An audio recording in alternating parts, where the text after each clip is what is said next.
Joining me now for another edition of the Knicks Film School pregame show, with the Knicks headed to the West Coast, but they're going to make a stop in the Midwest over in Salt Lake City, with the Knicks taking on the Utah Jazz on this 4-game road trip.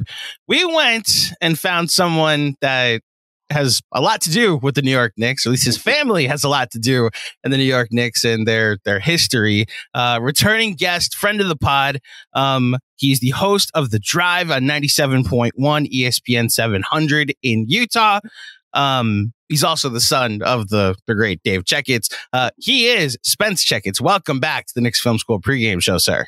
Great to be here, man. I love when the Knicks roll through town. I get to go down there. Last year, I wore my Marcus Camby throwback jersey. You know, so look, I'm out here covering the Jazz. I'm out here in Salt Lake, but the New York Knicks will always have a piece of my heart. There's no doubt about that.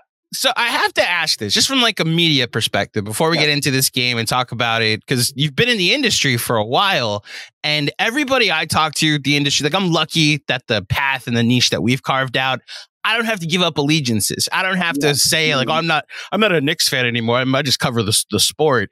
Sure. Does any of that go away? Like teams that you grew up rooting for, did you try to be as unbiased as possible as your, like, I don't even know, did you are you still somewhat of a Knicks fan, even though you're somewhere out there in Salt Lake City? Yeah, you know, it's a good question. I think for somebody like me, where I host a 4-hour daily talk show, and it's not branded as the home of the Knicks or the home of the Jazz. I mean, we're partners with the University of Utah, so we cover their football games. I actually just interviewed Kyle Whittingham, the head coach of the Utah football team.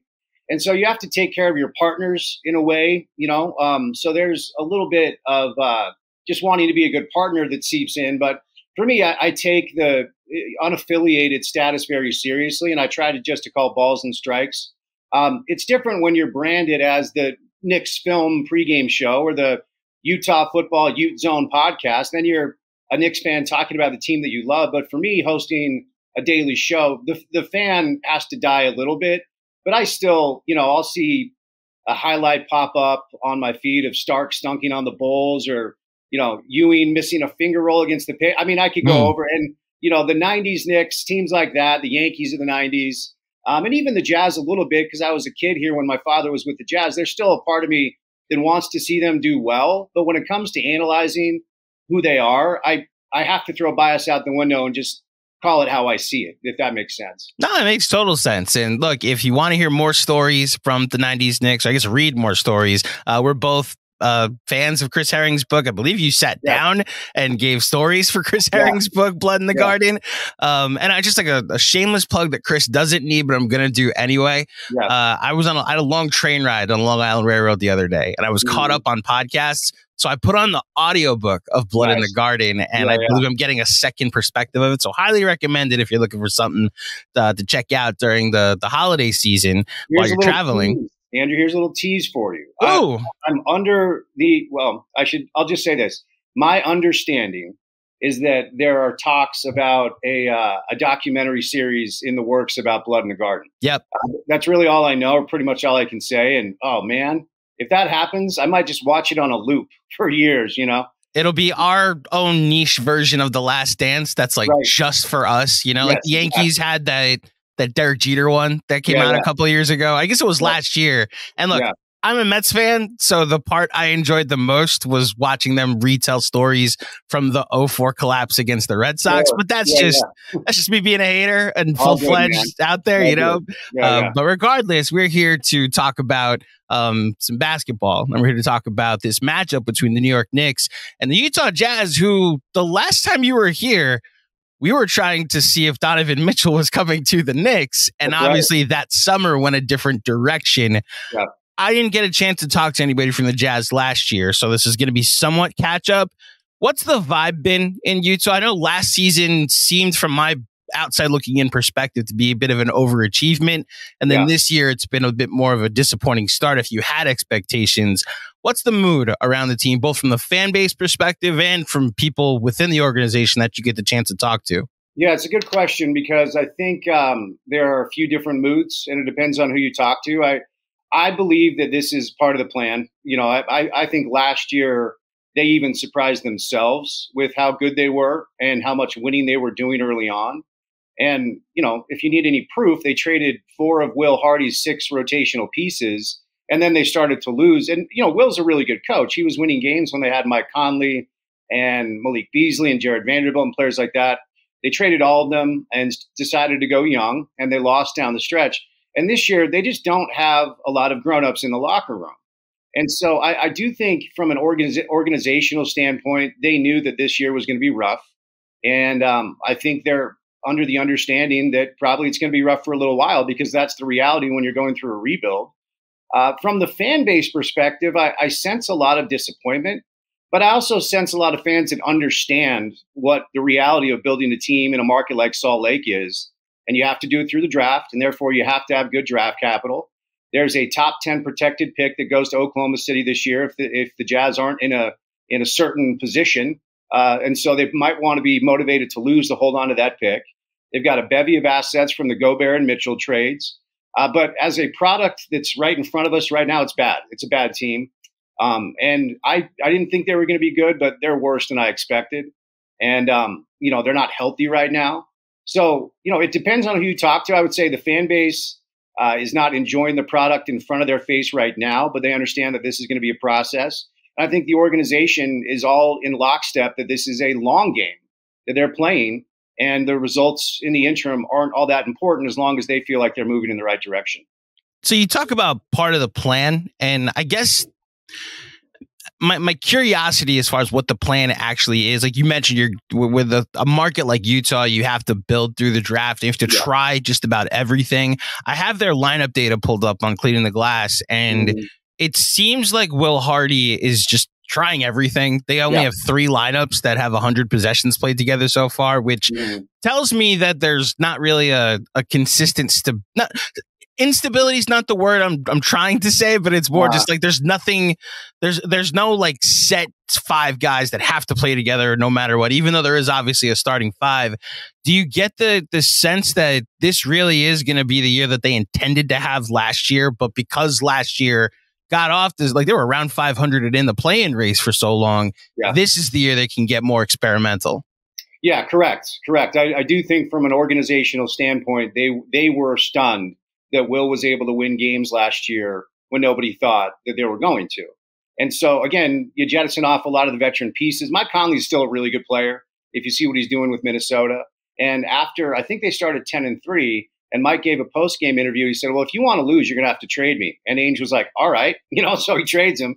So I do think this year is more in line with what they expected a year ago. But I will say this. I know that the organization likes some of the pieces they have. I know they really like Will Hardy. And so I think there are some that thought they'd be a little bit better than what we've seen, because honestly, they're as bad as any team in the league. They might be as bad as Detroit, San Antonio. They just, they were able to get the Pelicans a couple of times here in Salt Lake. They swept them. And they're also getting their doors blown off. Some nights they're just getting smoked. So, yeah, I really feel like this was the year they were expecting last season. And I think they're motivated to hold on to their draft capital. And I think they're motivated to add to the young core they have and grow this brick by brick. This is not an overnight situation where there's a magic bullet out there. This is just going to be a long haul. And that's why they gave Will a 5-year guaranteed contract, like Danny did with Brad Stevens when he was running the Celtics, when he wanted to rebuild after trading Garnett and Pierce and Jason Terry in that trade with the Nets that gave the Celtics another generation of great basketball. Danny identified Brad, gave him a 5-year guaranteed deal. He did the same thing with Will Hardy. And I think he's trying to follow that model, but it's going to take some time. Well, it's interesting you bring up the Celtics comp, because that rebuild got cut short because of the emergence of Isaiah Thomas. Like him turning into, it's funny to say this now, but an MVP candidate. The guy did finish 5th in MVP one season when he was with, they were the 1 seed in that conference, even though it was a weak Eastern Conference. And I think you're right. The numbers do show a team that is toward the bottom of the league with the Detroits, the San Antonios, the Washingtons. The difference, I think, that has stood out, at least from an outsider's perspective, is they seem to have found a guy in Lauri Markkanen that you can build around, that you can consider part of your long-term plan. Now, in the Knicks market, where we're looking for the next guy to come here, there are some eyeballs that look at what's going on in Utah and wonder if a pivot from Markkanen is potentially there, if he's even potentially available, if Danny Ainge wants to double down even further on the rebuild. So I'll just flat out ask, do you see him as part of the long-term solution in Utah, or do you think there could be a chance that he becomes available in the not too distant future? So the thing with Danny is he'll trade anybody. You know, with Danny Ainge, he'll trade anybody. And he said in his introductory press conference, and I've known Danny since I was a kid, so I got a chuckle out of it. He said in his introductory press conference, "You all should know that I remove emotion from decision making."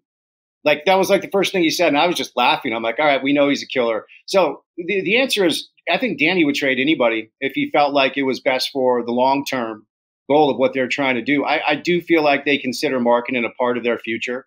I think they consider Walker Kessler a part of their future. I think they consider Keontae George a part of their future. Taylor Hendricks, they're young players. I know they like an awful lot. And part of me wonders if they're kind of holding Markkanen back with this injury just to continue to lose. I mean, teams do that. I know fans are like, teams don't tank on purpose. Well, you can't tell coaches and players to tank, but you can hold players out and gently encourage coaches to play young guys. And that leads to a lot of losing. So the short answer is Danny would trade anybody. The long answer is I really feel like they foresee Lauri to be here for a long time, and he's been really good, a lot better than I ever thought he could be in the NBA. So the injury you're mentioning with Lauri Markkanen, is a hamstring injury that made him miss last night's game against the Thunder. So I just, if you want to break some news here, because the Knicks fans that were unaware that they might not have to face Lauri Markkanen, do you think he'll play in this game against the Knicks on Wednesday? I honestly don't know. I was told he made the trip to OKC and went through some pregame testing, and then they held him out. I don't know that. I wasn't on the trip, but if that reporting is correct, it has to indicate that he's close. Yeah. Well, maybe that they're back home in Salt Lake tomorrow night against New York. Maybe if he was close against OKC, maybe we will actually see him, because they need him so badly. I mean, every team needs their best player. The Jazz really, really need Lauri Markkanen, and they're really offensively challenged when he's not on the floor. The comp I would make to the Jazz without Markkanen is just seeing what Memphis is when they don't have Ja. Now that team's offense, there's just nobody to actually initiate stuff, and they got a lot of complementary pieces. And I think Colin Sexton can be an initiator in type of a 2A or a 2B or a 3A kind of role, but your record's probably not going to be that great if Colin Sexton is one of your main initiators on the offensive end. So look, we're big fans of Lauri Markkanen over here, specifically the shooting and the efficiency. And when you go through the frustrations of Julius Randle sometime, you wonder what it would be like if you had someone more consistent on the offensive end. Although I should add, Julius Randle's been outstanding for the last 2 weeks. So with the rebuild being what it is in Utah, I guess my next question is the timeline of it all. And I recognize, like, with Utah being the market that it is, they've actually been very successful at building through the draft. And like the Gordon Hayward era and the Darren Williams, Carlos Boozer era and the Donovan Mitchell and Rudy Gobert era is like, do Jazz fans, I mean, you obviously have a good experience with Knicks fans in the market that we have, where there's like a quick immediacy and a demand. But what is the patience level like in Utah? Are you able to sit through a long rebuild and be like, all right, like, this organization has earned my trust in that sense? It's a good question. I do think there's some built-in trust equity because the organization has operated at a very high level. Like, we've never had a championship team here, but we haven't had very many bad teams. And the other night when I was watching, it's the 50-year anniversary of Jazz basketball. And last week they celebrated by losing by 50 to Dallas. And as I was watching that game, I texted a few buddies. I said, this is as bad as anything we've had since Ty Corbin's last year, which was a pivot, from like Al Jefferson, Paul Millsap into a young Hayward, a young Favors. I think they won 25, 26 games. But throughout the course of the history of this organization, they've gone from really good team to like a little bit of a pivot to really good team, little bit of a pivot, really good team. And now we're in another pivot. So while it's not, while it has never been championship level basketball, there are just very few years that have been really bad. They draft Stockton and Malone. That leads to basically 15, 18 years of really, really excellent basketball, two NBA Finals appearances. Carl goes to the Lakers. John retires. There's just a few years before they draft Darren Williams. They sign Carlos Boozer as a free agent from Cleveland. They sign Memo Okur. Andre Kirilenko was on that team. They go to the Western Conference Finals, and they beat the Rockets, and they actually cost my friend Jeff Van Gundy his job. Jeff always jokes about that the Jazz cost him his job, and he never got back in the league as a head coach. And then everything falls apart with Darren and Jerry. Kevin O'Connor trades Darren back to the Nets at the time. And, there's a little bit of a downtime, and then Hayward turns out to be an all-star. That team was pretty fun. Hayward bounces. You get like 1 or 2 down years. Then Mitchell evolves as an all-star. So does Gobert. Quinn coaches the hell out of him. And that was a good 6-7 year run. And now we're in the next pivot and rebuild. And who knows what the next iteration of Jazz basketball will look like good Jazz basketball. But to your question, I do think the fan base out here trusts this organization. There is new ownership, and there's some questions there. It's kind of a different feel with the organization, and that hasn't rubbed everybody the right way. I think we'll see how Ryan builds this thing from the ground up. But I do think most Jazz fans understand what's happening and believe that there are good things to come with the group that's running the basketball side. You know what I noticed throughout the history that you just went through with Jazz great players and their timeline? Other than Stockton, there's been a portion of, with every single player, there's been a time where Jazz fans have had to watch like Malone on another team, Darren Williams on another team, Boozer, Kirilenko, and now Mitchell and Gobert. Yeah. Like in New York right now, there's a hint of that with watching Obi Toppin in Indiana during the in-season tournament. Yeah. Watching what Cam Reddish has become with the Lakers as part of their core and their starting five. And there's an annoyance of like, why didn't that happen here? Or the frustration of having to watch a player you had an affection for on another team. If you could speak to what that experience is like, and I guess right now specifically what that is like, watching what Gobert and the Timberwolves have become this year, and watching the Mitchell saga is fascinating because every report is like he's not long for Cleveland either. Right. But like watching him last year with that team when they were like building their way to a 4 seed, how has that been, watching, players that you had an affection for, not on your team anymore, but be somewhere else and succeed? Yeah, it's a good question. I think there's a portion of our fan base that still is confused as to why they decided to trade Gobert and Mitchell, who were in their prime. And, it's interesting. I think very highly of Quinn Snyder. I got to know him very well when he was out here. He's now coaching the Hawks. And I feel like that group hit its expiration point as soon as Quinn decided he didn't want to work with the new ownership group.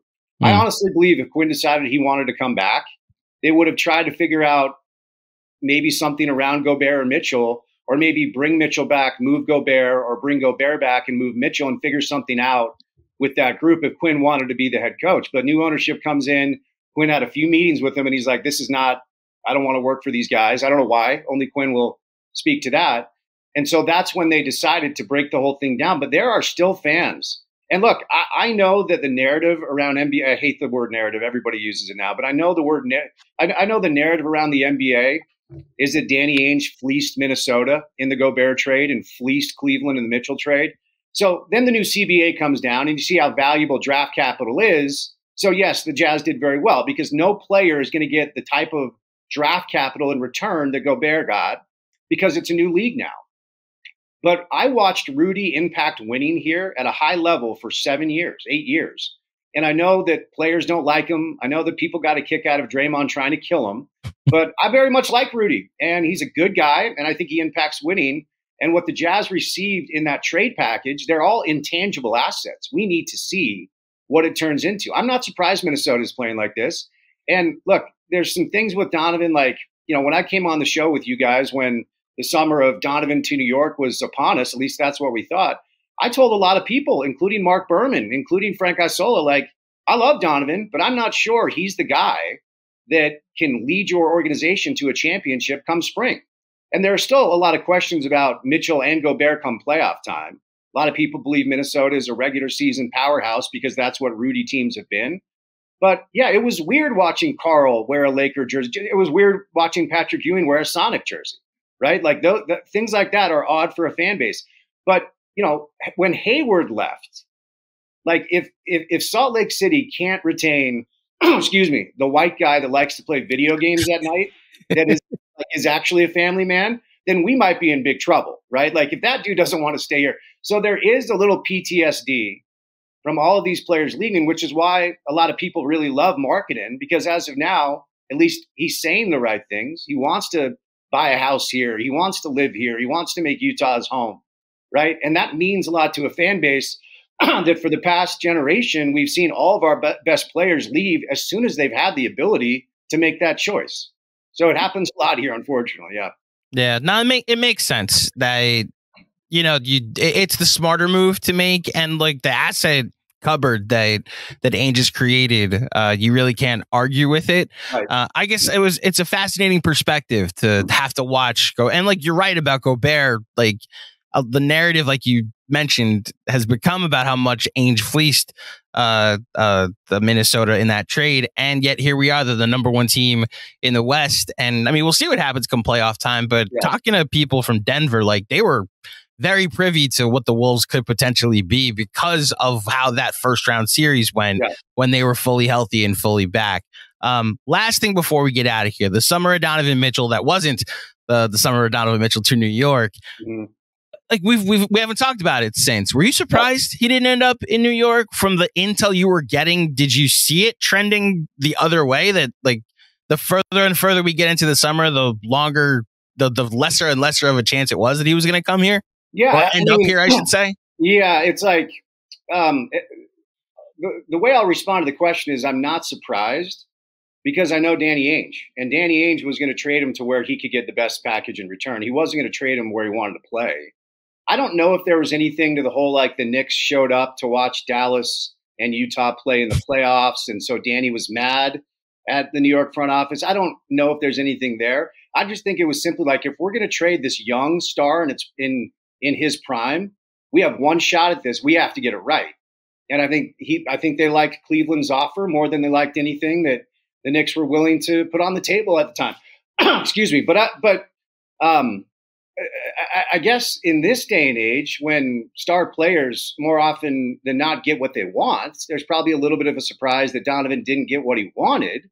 But Donovan hasn't earned that. He'll become a free agent, and then he can make his choice. That's the way the league is built, and it's with intent. I've always found it a little bit odd that these are the greatest people on earth at what they do, and they're told where they have to do that. But there's an ecosystem. Excuse me. Excuse me. There's an ecosystem. Woo! I've already done an hour and a half of radio so far today. Okay. You're good. There's an ecosystem that is set up intentionally in a way where, as a player, you do earn the right at some point to decide where you want to play, but you have to put in your time. And we're coming up on that moment for Donovan when he will be able to choose where he wants to play. And my guess is he does want to play in New York. Now, does he fit next to Jalen? Do the Knicks want him there? Like, there are a lot of other questions. Like, I don't know. I said this at the time. Like, yes, Donovan might want to play in New York, but how badly does New York want Donovan? Because he's going to be a max money guy somewhere. And I really like Jalen. I think Jalen's been amazing. And I watched him up close in Dallas, and I don't know that he and Mitchell are great next to each other. So, yeah, I guess I wasn't surprised that he landed in Cleveland just because of the Ainge angle. And I still think he wants New York. Another storyline with this, like Donovan grew up in Greenwich, right? I grew up in New Canaan. If he's from New York, I'm from New York. Okay. Like this whole, like, oh, he's going back to New York. Like, come on, man. You know, there's the Mets part of it because his dad works for the Mets. He grew up a Mets fan that I think a lot of people are holding on to, you know, and I know the family, they're great people, and he's a great kid. If he lands in New York, you will like him. I just don't know that he's the guy that's going to take any team to a championship, because I saw it time after time come playoff time where, you know, it gets a little hero ball-y, it gets a little Westbrook-ish, and, you know, be a better teammate. But he's a great kid. And if he lands in New York, you guys will love him. So we'll see how it plays out. Well, I'll say this. You're right about the affection we already have for Jalen Brunson and the questions about whether a pair like that would be something you want to invest in long term. There's a strong belief within our small Knicks Film School community that he does end up in New York, but it's the other New York team that has all these assets and could potentially they're missing a superstar. They actually have the perfect roster of complementary pieces that could probably use a superstar. So if he's okay with going to Brooklyn. I'll add this, and I don't know if there's anything here, but this came from a source that more often than not is correct and knows Donovan. He believes Donovan wants Los Angeles. He thinks he's going to go try to be a Clipper or a Laker when LeBron's done. So I don't know if there's anything there, but it didn't come from nobody. I'll just put it that way. Interesting. Breaking news here on Knicks Film School. Well, Spence, thank you so much for giving me your time today. I really appreciate it, especially since you've already worked today. And obviously with the time difference, this is a different time of day for what that you're giving me. Before you get out of here, plug what you'd like to plug. Tell all the fine folks at home where they could find you. Yeah, I'm on X or Twitter or whatever Elon's calling it these days. My handle is right there, just my name, at Spence Checketts. I host a daily 4-hour show on the ESPN affiliate in Salt Lake, and we talk a lot of NBA, a lot of NFL, a lot of college football. It's on 2 to 6 local time, and we're available wherever you get podcasts, like everybody else these days. So it's just called The Drive with Spence Checketts, and it's every day 2 to 6. It's a really fun, phenomenal way to make a living, and I continue to fool people. I've been doing it for 20 years, so I'm enjoying it. Awesome. Thank you, Spence. You got it, Andrew. Thanks, man.